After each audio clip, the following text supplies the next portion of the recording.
Amud Aleph 71a.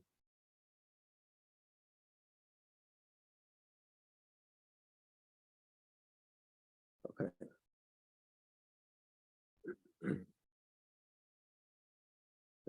This takes probably go through about a little more than a blot and a half today. A little get on to Ayin Beis Amud Aleph. This first Gemara is very critical. Omer Rav Kahana. Omer Rav Kahana says in the name of Rav.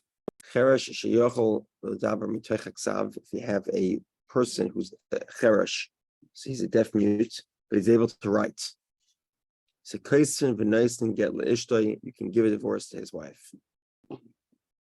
The Mishnah talks about somebody nodding, right? He's able to in the Mishnah scenario, he is able to hear but not to speak. So he nods his head and you can sort of verify through nodding. Over here he writes it.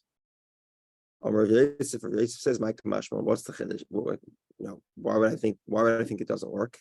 So we learned nishtatek if somebody became mute. Line that said in Michtav Yela Ishtai, say he nods his head. We check him 3 times. That he clearly is nodding yes one way and no a different way. Then they're able to write a divorce. So what? Surely writing is far more accurate than checking somebody how the way he nods his head. Rav Zera says Ilim Kamrat. Nishtatik, somebody who can't speak, is an elam. Basically the different name for the same thing. Shiny elam. Elam is different. Why? The Tanya we learned. Somebody who speaks but doesn't hear is a cheresh. He's a deaf person.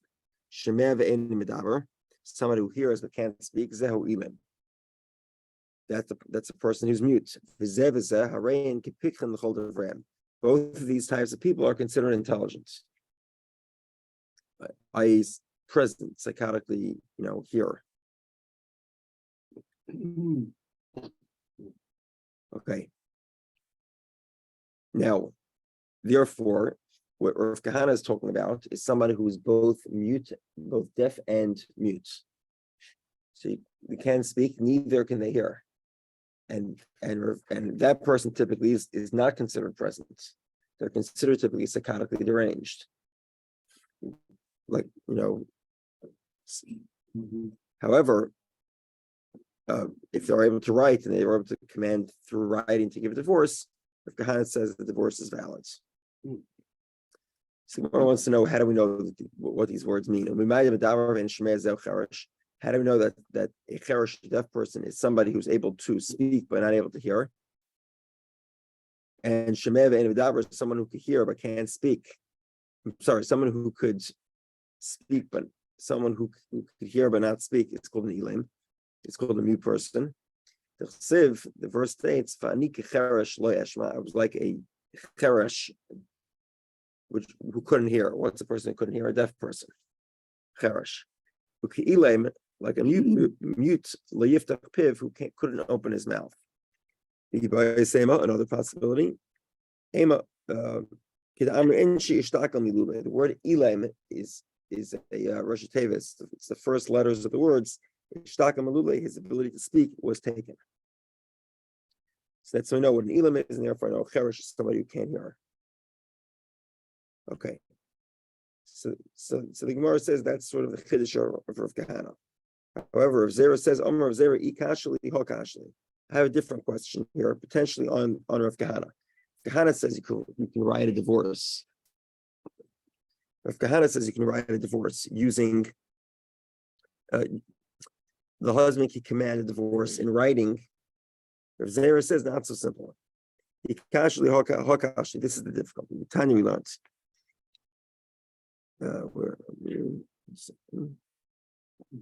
Okay.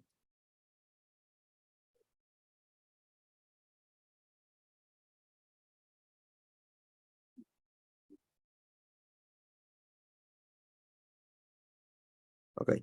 This pasuk here is about Shavuos Eidos. What's Shavuos Eidos? Shavuos Eidos is when a witness is swearing that they did not know the testimony. They were not present to testify. So in other words, you want to know you want such a person to testify. And he says, I don't know, I wasn't there. Make a shvur that he wasn't there. In Tanya, the verse states, "Im lo yagid," if he doesn't speak. Ilam, it's excludes ilam she'eni yachal hagid because he can't speak. Okay. So Mar says, what do you mean he can't speak? Amayin hayachal hagid mitech. An ilam, which is a normal person, he just can't speak. Why can't he speak from writing? Why can't he write his speech? Abaya says, okay, for whatever reason that you can't speak out your testimony, presumably you can't either speak out your intention to write a divorce to your wife. And that's the question of Kahana says you could write a divorce by signaling your intention in writing. And over here we see that you cannot signal your intention to testify. You can't, a written affidavit doesn't work for testimony. Presumably that means that, in other words, you can't submit an affidavit as testimony in the courts. You have to actually speak it. If that's the case, then what would be the difference between an affidavit of testimony or a command to divorce your wife in writing? Morning. Abaya says, you're asking a question about testimony. Shiny Edis to So Abaya says you're right with regard to testimony, and testimony is in a different category. But there's no reason to compare testimony and commanding and asking that your wife be divorced in writing. Just to bring you up to speed, we learned if Kahana says that a person who is a deaf mute is able to write to somebody else a command to divorce his wife. Abaya is the question from the fact that you need to testify verbally. And the Gemara says Eidos is unique that requires verbal testimony. Rahman Amar, the Torah says, "Mipihem from their mouths," i.e., verbally. But not from writing. You can't submit a written affidavit as testimony. Okay. Meisvei. Yishem sheboitkin oisei legitin. Kach boitkin oisei lemas. Okay. So 1 second. Okay. This appears to be Tosefta in Gittin. The Mishnah is talking about this thing of Herchem Barosha, the guy nodding his head. So nodding his head, we know works for divorce. But what does it work for also? Lemasois, lematonis, business deals and gifts, uleidius testimony, uleyerushais inheritance. And what does that sound? Sounds not like a bio. It sounds like actually nodding your head is a valid way of expressing testimony. Tani mias idius.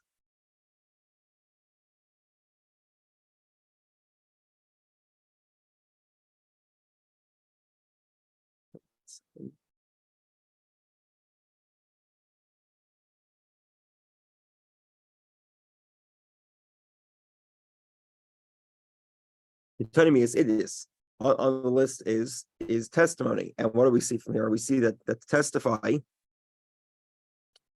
If a guy nods his head, I'm just get this clear here. I'm sorry, it seems like I'm a little bit delayed, a little bit slower today. Okay, grab a cup of hot water.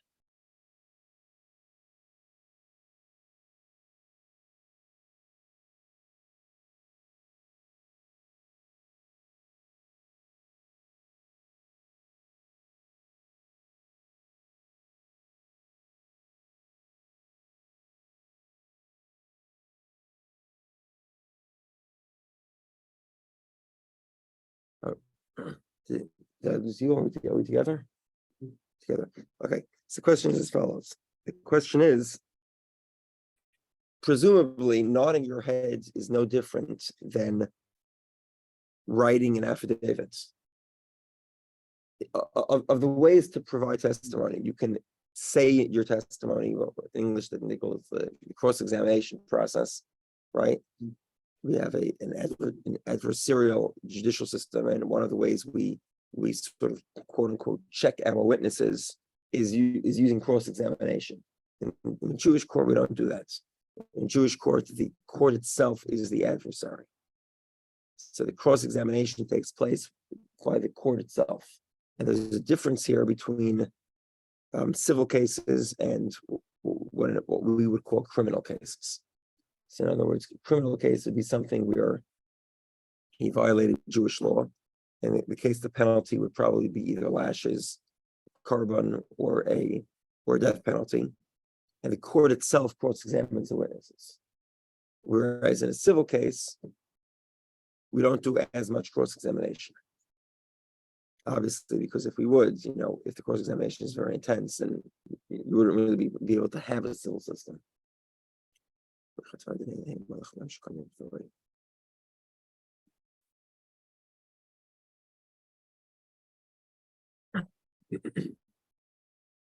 Okay, now that's the typical way. It's a verbal testimony. One second. However,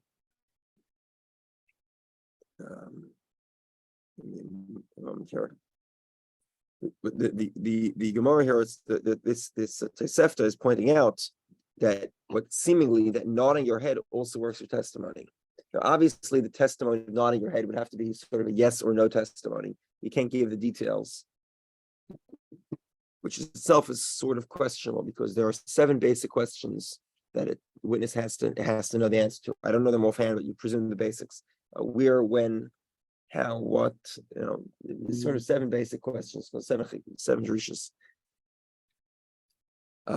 So obviously the testimony here would have to be bare bones, and I'm not sure how we would get around the fact that the guy can't really testify about 7 different things. Nodding your heads, it seems to be a little bit difficult to unless the logical explanation of Gemara is probably it's a combination of nodding his head plus maybe using like a chart where he could point at things. Maybe he could that sort of would make sense, and he can roll the the scroll on the phone, like when you have to put in the dates, he'll like scroll the dates thing, ring in like a rolling thing. Regardless, doesn't seem to be any reason why we would differentiate. We'll catch up in a second. I'll review in a second. There doesn't seem to be any reason why there would be a difference between nodding and writing. And if nodding works, nodding as in moving your head, yes or no, it will be the same as writing. And yet we see in the mission that it does work for all sorts of types of transactions. And one of them is testimony.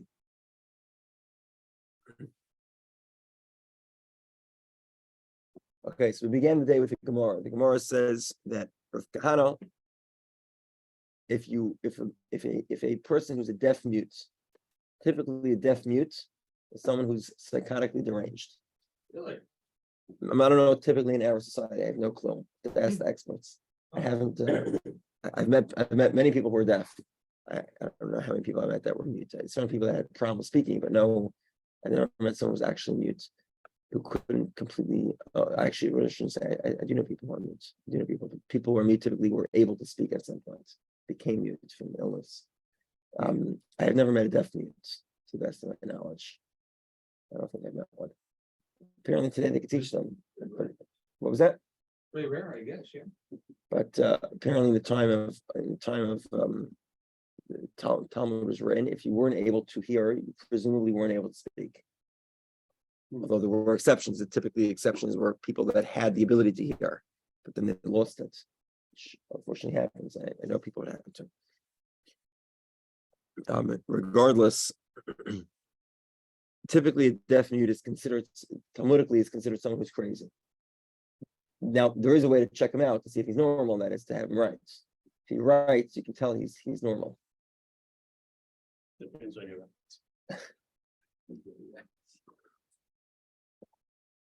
I am crazy. Yeah, I've read things. I don't know. I don't know anyone from deaf mute. I certainly have read things from people who are deaf mutes, and sounds intelligent. I don't know. Sounds normal. So they can divorce their wives. How do they divorce their wives? They write to somebody. Please divorce my wife. Okay. Now the Gemara's question here is, is this true? The Gemara, we had this question from Abaya. Abaya presumes that testimony does not work in affidavit. You can't submit an affidavit to the courts. In modern, contemporary society, you could submit an affidavit to a court, but it doesn't work as well. The fact that you refuse to be cross-examined is a significant question on your testimony.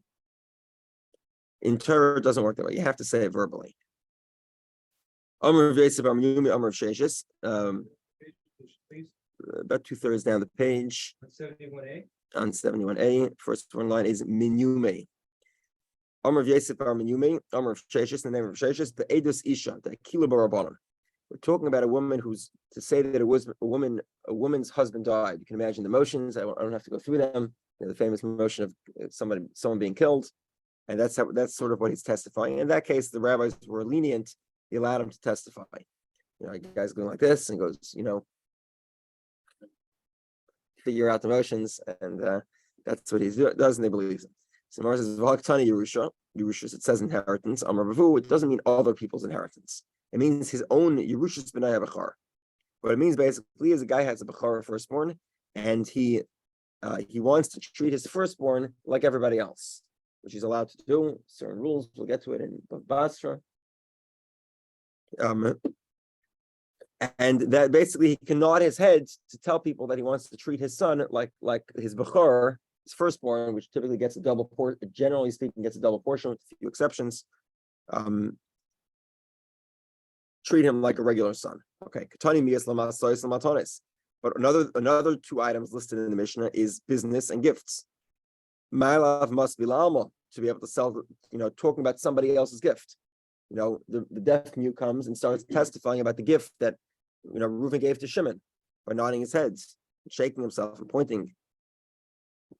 No. He's talking about his own gift. So it's not really testimony. It's sort of making a claim. He's making a claim by nodding his head, or making motions or writing, and there's no question. Okay. Meisvei. Cheresh, if you have a deaf person, is a brisa. We don't go based on his hints. Kfitza is literally a jump, but this means more like motions. There's nodding motions for achar ksav yadai, or if he writes. Elabim metaltlin, except with regard to movable items, Folio Gittin, but not with regard to divorces. Okay, now let's explain this. Generally speaking, if you have let's talk. We'll give a little bit of background here. We'll get to it in a moment. Let's say you have somebody who was a cheresh, a current cheresh. Cheresh again is a deaf mute.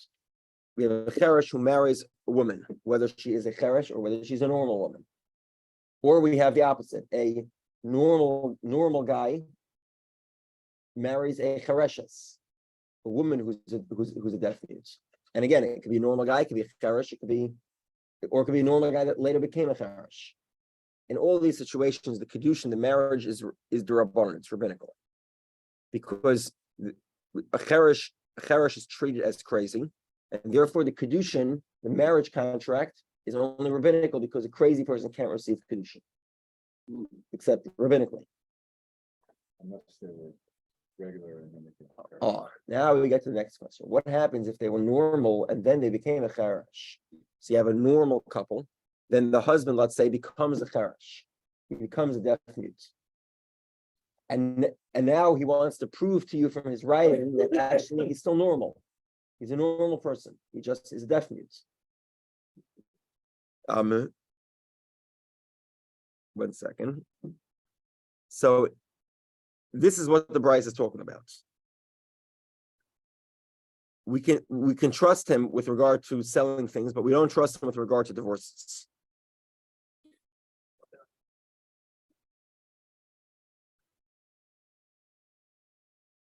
Presumably because we don't the argument that writing is indicative of your state of mind is not an accurate one. It doesn't necessarily prove it.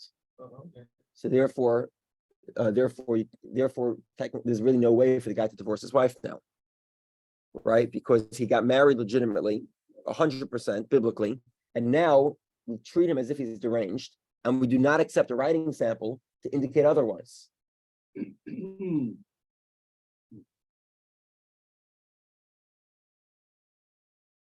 Okay, 1 second. Okay,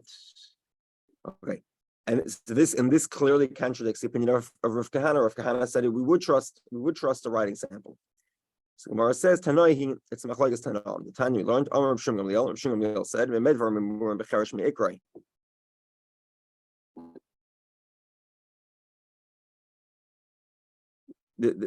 So apparently this is a continuation of the Tosefta. Tosefta says Medvar, when is it true that we don't go based on the writing Becherish Meikrai? 1 second.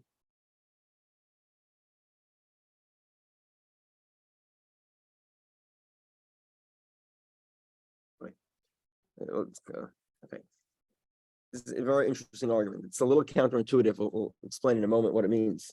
If the guy started off as a crazy person, as a presumed crazy person, and then writes to somebody to divorce his wife, we don't allow him to divorce his wife using a writing sample, even though his marriage was only rabbinical. At least that's what it seems at this point. We'll explain in a moment. I will pick if someone was normal and then became a cherash, so then a writing sample does work. Why does a writing sample work?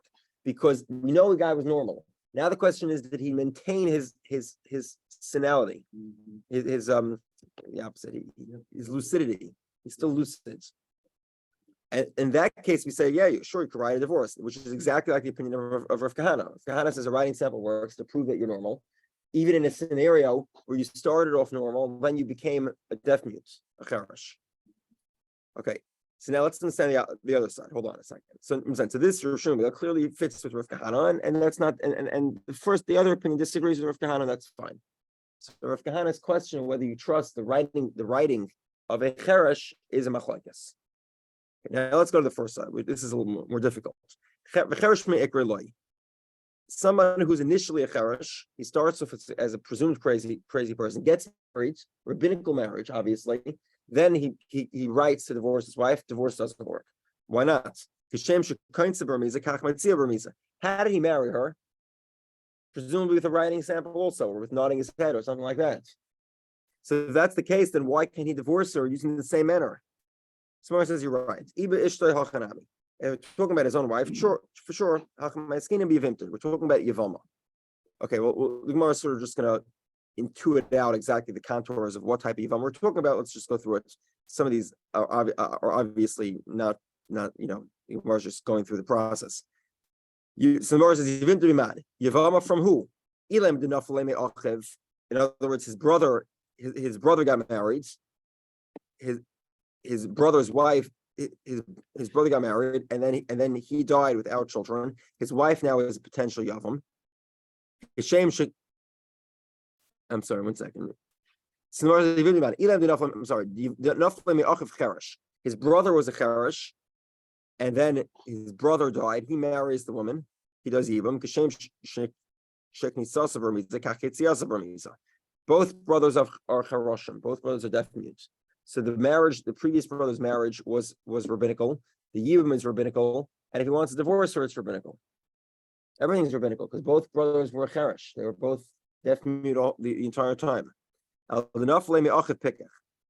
Rather, what happened if his brother was normal? His brother married a normal woman. Then his brother died. The yibum here is de'oraisa. It's the biblical yibum. Because yibum does not require da'as, doesn't require specific intent. We said yibum works even in a scenario of rape, even in a scenario where the man did not intend on cohabiting with the woman. I think Morgan's example is that he fell off a rooftop. Yibum still works. Now, if yibum works without any da'as, without any intent of acquiring, it's going to work also for somebody who's not of sound mind, someone who's senile. So therefore, the yibum actually is de'oraisa as well, because yibum doesn't require intelligence. Now you want to divorce her, says Rabbi Gamliel, writing is not going to work because the brother who did yibum was always a cherash. He was a cherash from birth, so there was never a moment where he knew he was normal. Therefore, the fact that he can prove it in writing is not sufficient to be able to show a level of intelligence necessary to accomplish a biblical divorce for a biblical marriage. Because this marriage obviously is biblical in the sense that his yibum was a valid yibum, even though he was crazy. Because yibum never requires intelligence. We together? Okay. Another, okay, so that's the first explanation. We're talking about a scenario where his brother was also cherish.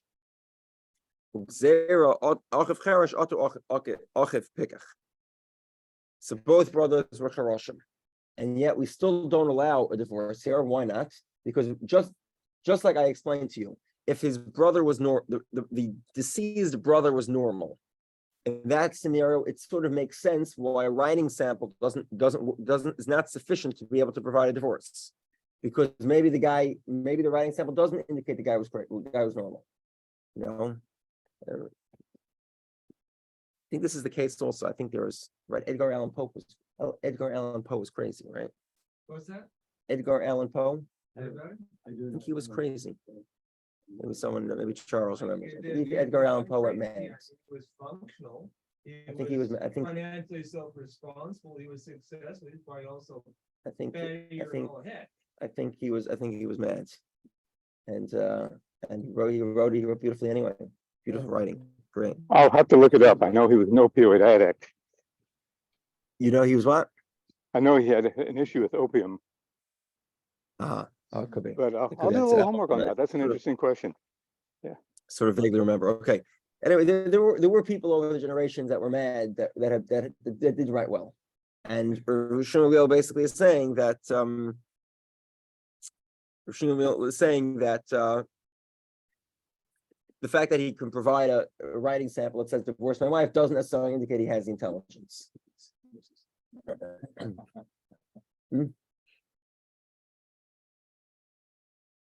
Okay, now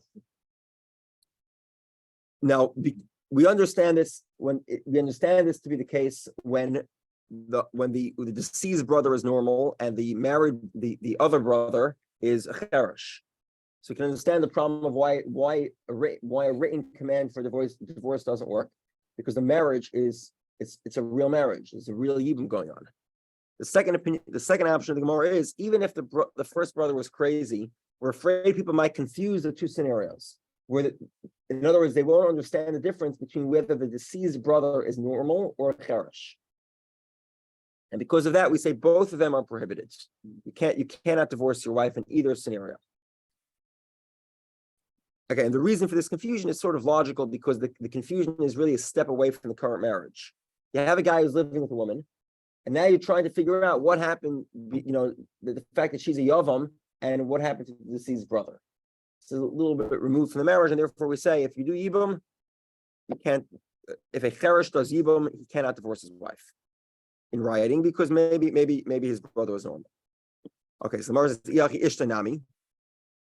Maybe he shouldn't be able to divorce his wife also, because people will confuse a cherish divorcing his wife with a normal person divorcing his wife. So the Gemara says no, yivimta mechlfa, ishta b'yivimta lo mechlfa. It's only Yov, people got confused, not with the person's wife. So the Gemara says, is there such a concern that people will confuse a normal person with a pickup, with a regular person, a deaf mute with a regular person? But we learned. Okay, so basically over here is the Gemara is saying as follows: you have two brothers who are deaf mutes that married two women. Either those women were both normal, or both deaf mutes, or one of each. Similarly, you have two women that were crazy, that were not presumed crazy, cherish. They married two brothers. Either both brothers were charashim, or both brothers were normal, or they were one of each. Hold on a second. What's one of each? Our Gemara, right? Our Gemara is one of each. Together? Okay, so let's see what the halach is. Shneach and Charoshin, two brothers that were crazy. And what are they marrying? Nesuin Shteichai is two sisters, either Pikchas, they were both normal. Ay Shteichai is Charoshes, or they were both presumed crazy. Ay Shteichai is Achas Pikchas V'Achas Charash, or one of each. Similarly, you have two women that are deaf mutes. They're married to two brothers. Either they're both intelligent, or they're both deaf mutes, or two brothers, one intelligent, one a cherish. In all of these scenarios, remember, sisters exempt each other from yibum. Remember back from yivamis, sisters don't have to do yibum. There's no yibum. Okay. Now, what happens if they weren't sisters? They can get married, and if they want to get divorced, they can get divorced.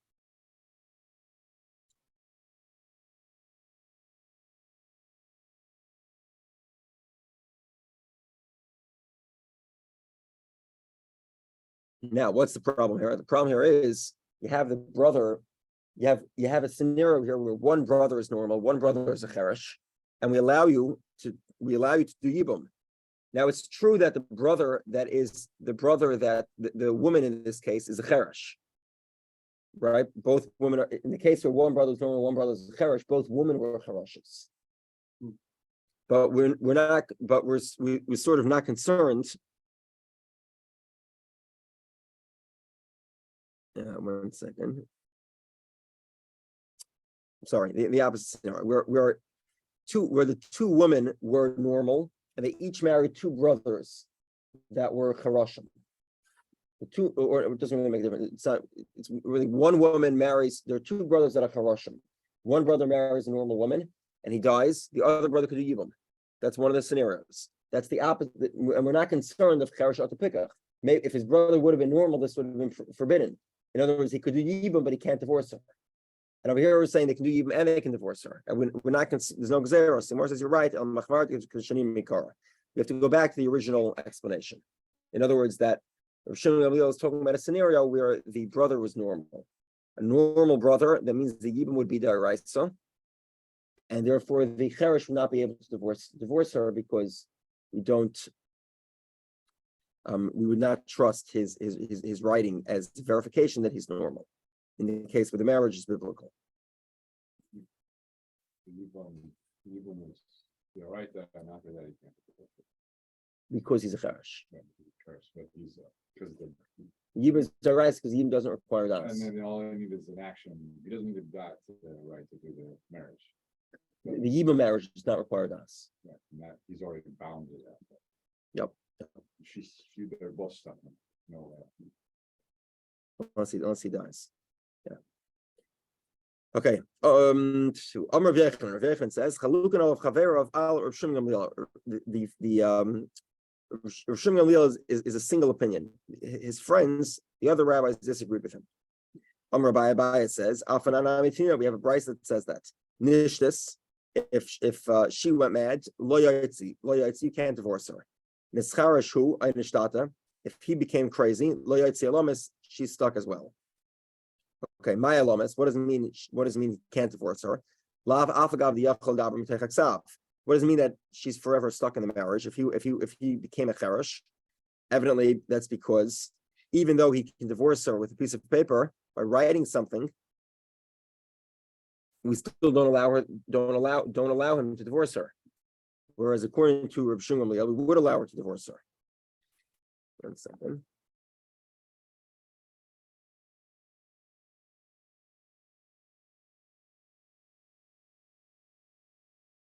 Rav Shimon Gamliel says that someone who was normal and sane as an adult and then later becomes crazy, we do accept writing to determine that he is valid. The previous Gemara of Yibum was a person who was a cherish me'ikra, who was never normal. That's when you can't do the Yibum. But if he was normal, then he could write, and that writing indicates he still have a sound mind. 1 second. So the Gemara says, "Amar Pabalai." 1 second. Even in other words, so here the brayso indicates to us that even though he can prove in writing that he's normal, we still don't accept it. So the Gemara says, "Amar Papa Ilad Ashmin Rabbi Yechanan." If not for the statement of Rabbi Yechanan, I would think of Shimon Gamliel Frusha time and Tanakamahu. also, Maya Lomas, Afakav the Chaznin, like the Chorif. So Republic says there's no proof in this price. So this price you're trying to say disagrees with Shimon Gamliel. Why? Because we see that somebody who becomes crazy can never divorce his wife. I would think that no. I would think that could be squared with Rav Shimon Gamliel. And what does it mean? You can never divorce your wife. It means even if it looks like he's normal, even if he acts normally, you still can't divorce his wife. But if he's able to write something, and at some point in time he was normal, then maybe we would accept the sample. Inami, or alternatively, like a Rabbi Yitzchak. The Omer of Yitzchak. Okay, in other words, let's go to the other scenario. Nishtis, where the woman becomes crazy, you can't divorce her. Why can't you divorce her? The truth is, you could divorce a crazy woman. The rabbi has decreed that you should not divorce a crazy woman because we're concerned that people will treat her, people will abuse her. She'll be violated. So therefore, the rabbis forbade you from divorcing a woman who became crazy. The Omer of Yitzchak, that a woman who's mad is able to be divorced. Just like you can divorce a woman against her will, you can divorce a woman who's crazy. But why do they say you cannot divorce a woman? So that people don't violate her. And therefore, I would think that is enough grounds that the same reason. 1 second.